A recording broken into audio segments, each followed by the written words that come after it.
Hey, what is up, guys? My name is Dylan. Welcome back to the channel. Today we're talking about my experience raising our firstborn child from ages 0 to 6 months here, while also trying to maintain my hobby of gaming. Some people may have some interest in this, some may have absolutely none, and that's totally fine. But I thought this was kind of a cool, interesting topic, something a little bit different from your standard gaming content, so here we are. Regardless, sit back, relax, and I hope you enjoy. So first, a little bit of backstory. I do consider myself a pretty hardcore gamer. Of course, I am working a full-time job. I have a wife, I have friends, social activities, chores to do on the weekly, but I was still able to log 10 to 15 hours of gaming per week on average, which I feel is pretty darn good. But 7 months ago, we did have a very big change in our life, that being the birth of our first child, Callan, and he is precious as could be. If you follow me on social media, you've probably seen tons of pictures and videos of the cute little guy. But he had a big impact, of course, on my favorite hobby of gaming, the biggest of which, I mean, I'd essentially retire from Twitch and move over to YouTube. That's why I'm doing YouTube now. It's much more flexible. I can just kind of work on videos whenever I have some free time. But I wanted to make this video for a couple of reasons. First and foremost, I guess just to document my experience, just for history's sake. Callan, if you're watching this a few years from now, Daddy loves you. Two, I wanted to, I guess, set expectations for anyone who may be in or about to be in my position. Maybe they have a child on the way and they're kind of wondering, what is life like after the birth, and how is this going to affect my favorite hobby of gaming? And lastly, that'll allow me to give you some tips to kind of maximize your gaming hours. Not that you should ever prioritize gaming over the care of your child. That's not what I'm saying here. The tips will be more like how to adapt to the changes. Maybe some different lifestyle and time management changes that you should make to get the most out of your free time when it comes to gaming, while also still providing great care for your child. So let's start with the first 3 months. This is by far the most difficult. The baby is brand new, the most needy. The parents are brand new. You don't know what's going on. You can read as many books and articles and do as much research as you want, but you're still going to be grasping at straws for the first couple of months, trying to kind of get a groove, get a rhythm and whatnot. On top of that, mom is recovering from the labors of childbirth. In our case, it took 6 weeks before she was really feeling in that 90 to 100% range. Then on top of all that, you've got just the general stress and good old sleep deprivation.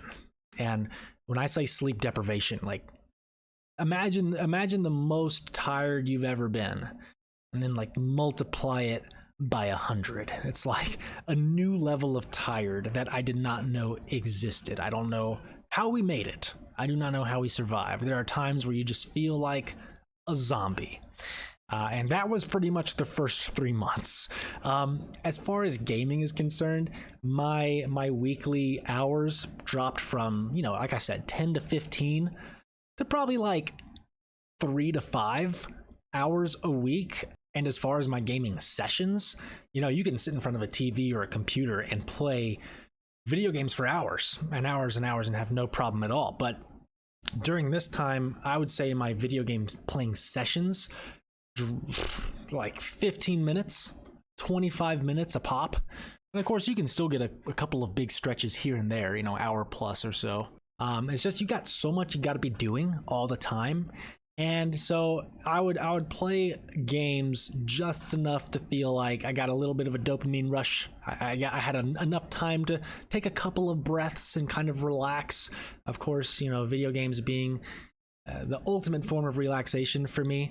And so it's a good little break in between kind of the chaos. But yeah, like 25 minutes of gaming, and then you got to put the controller down and kind of get back to what you're doing, whether it's checking on mom, checking on baby, or just doing some general chores around the house, trying to keep some semblance of normality and structure to, again, the chaos. And honestly, there were many times where I was simply too tired to play games. You'd sit on the couch and try to look at a screen and your eyes just burn and your eyelids feel like they've got 100-pound weights on each of them, and I'm just nodding off to sleep when I'm trying to get through a section of a game, and I just turned it off and I'm gonna try and take a nap. I'm gonna try and catch up on some sleep or something. It was yeah, I really got to the point where gaming shifted from being a hobby to being a luxury. Like it was oh my god, like nothing is going on right now. I'm free. I can sit down and play some games. And it was certainly an adjustment. It was definitely an adjustment, because the great games don't stop coming out. The great games are going to continue to release no matter how busy you are. And, I want to play all of them. You want to experience all these great games coming out, but it's just, I don't know.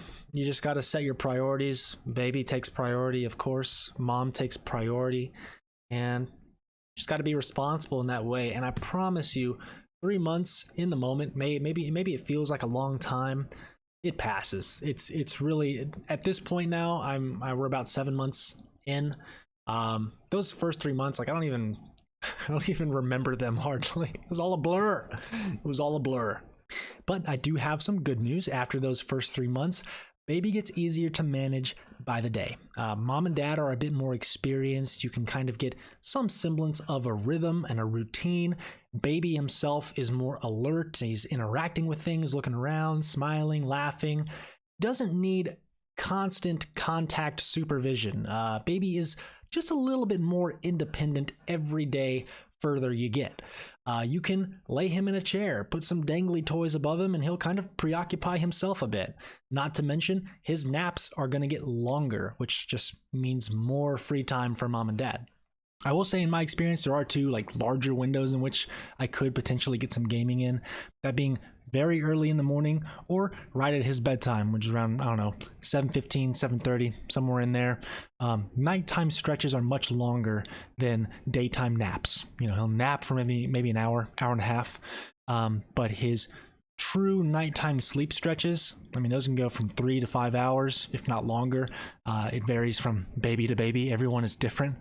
But at nighttime, once he goes down for his first long stretch, I've got a solid 3-hour window where me and mom can do whatever we want. And yeah, sometimes we can sit down and play some games, as well as first thing in the morning. If I wake up extra early, like 6 a.m., 6:30 a.m., the boy is usually still doing his nighttime stretches. He hasn't woken up for the day. So if I wake up early enough, if I have the energy to do so, some early morning gaming is good as well. So again, don't fret. It does get easier. Your favorite hobbies of gaming and socialization and going outside will all return in time. And really, it's just a blink of an eye in the grand scheme of things. And look who just decided to wake up from his nap, making himself a cameo appearance. So as far as tips, things to maximize your gaming time, mobile devices. Anything mobile device, your Vita, 3DS, Game Boy, Switch. I'm not a phone guy, but even your cell phone, if you play games on your cell phone, anything that you can just at a moment's notice, one instant of quick time, you can bam, quick draw your Vita and listen as the cosmos calls you a huge nerd for quick drawing your Vita. Anything that you can quickly get to at a moment's notice to play some games, that's going to be your new best friend. Anything you can bring with you at any given moment. Mobile gaming is where it's at, especially for those first couple of months. On top of that, anything that you can just put in rest mode, like the Switch, you can be playing any game you want, just power it down into rest mode, power it back up later, and you're in the exact same spot. That is also a plus. And that goes for home consoles too, your PS5, your Xbox Series X's and the like. Anything that you can just power down into rest mode and power back up later, that's going to do you some good. And tip number 2 goes hand in hand with nap time. Obviously, when the baby's asleep, those are prime gaming hours. But if your game sounds something like this, then may I remind you the importance of headphones, headsets, what have you. There are times where the baby falls asleep in his little rocking chair or something, and he's literally just a few feet from me as I'm gaming on the couch.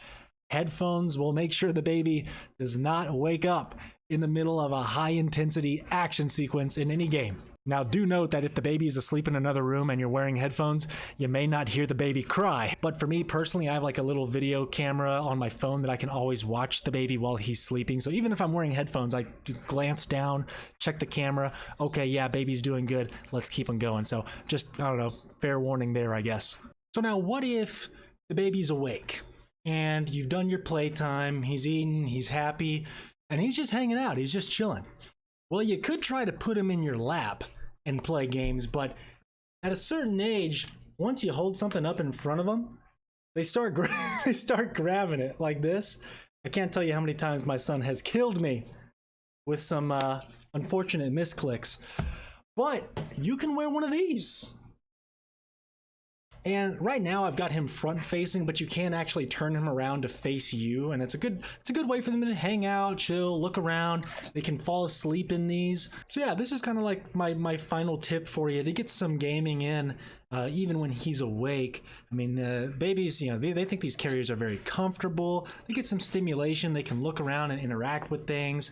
Again, you can turn them around to face you, and they can actually fall asleep in these. I've had him asleep on me while wearing this, and I was going through some games. But guys, I think that's pretty much all I've got to really say on this one. Word of advice to anybody getting ready to enter parenthood: I mean, just stay strong, especially those first couple months. They're probably going to kick your butt, but it's all worth it. And as far as like the gaming hobby is concerned, it's not going to go anywhere. You know, you're going to be all right. I was a little worried, like, oh man, I'm going to miss out on all these games and awesome experiences. I've pretty much gotten to play everything I've wanted to play. And as he gets older, he's going to be able to play some games. We're going to be able to play together. And that's the stuff I'm really excited to get into down the line. But in the early going, in the first 6 months, I've kind of detailed, I guess, what to expect. First 3 are pretty rough. Everything after that, it gets better by the day. So hang tough, hang in there. You can do it. So guys, I mean, leave a comment down below. I don't really know what you would comment. If you have any questions, I guess I'd be more than happy to answer questions about early fatherhood or parenthood. So yeah, feel free to ask me some questions, leave some comments down below, just talk about how freaking cute he is, because he is adorable. Yeah, I guess I'll catch you guys on the next one. Like, subscribe, share the video. I'll catch you later. Peace.